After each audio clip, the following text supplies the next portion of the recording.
राज्यातील एसटी कर्मचारी सध्या प्रचंड संतापले. फक्त 56% पगार झाल्यामुळे खर्च कसा भागवायचा असा प्रश्न त्यांच्या समोर निर्माण झालाय.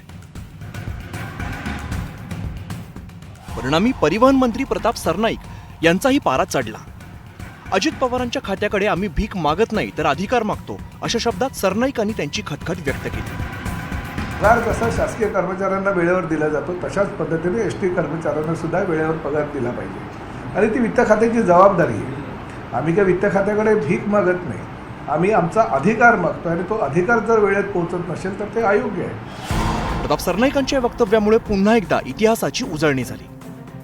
20 जून 2022 रोजी एकनाथ शिंदेच्या नेतृत्वात शिवसेनेचे मंत्री आणि आमदार सुरतला रवाना झाले होते.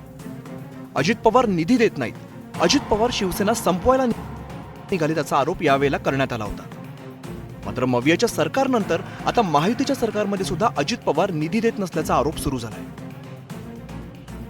एका शिवसेनेच्या 2 शिवसेना झाल्या तरी सुद्धा अजित पवार निधी देत नाहीत का असा प्रश्न निर्माण झालाय. मात्र एसटी कर्मचाऱ्यांच्या पगाराच्या मुद्द्यावरती तोडगा काढू असं आश्वासक वक्तव्य अर्थमंत्री अजित पवारांनी केलंय. परिवहन विभागाच्या सहकाऱ्यांशी पण बोलील, प्रतापराव सरनाईक साहेबांशी पण बोलील आणि कसा मार्ग काढायचा ते सीएम साहेब आणि आम्ही एकनाथरावजी वगैरे बसून ठरवू. सरकार मवियाचं असो की महायुतीचं, अर्थ खातं हे अजित पवारांकडेच राहतं, तर शिवसेनेच्या वाट्याला परिवहन खातं येतं आणि एसटीच्या निधीला अजित पवार ब्रेक लावत असल्याचा आरोप शिवसेनेकडून करण्यात येतो.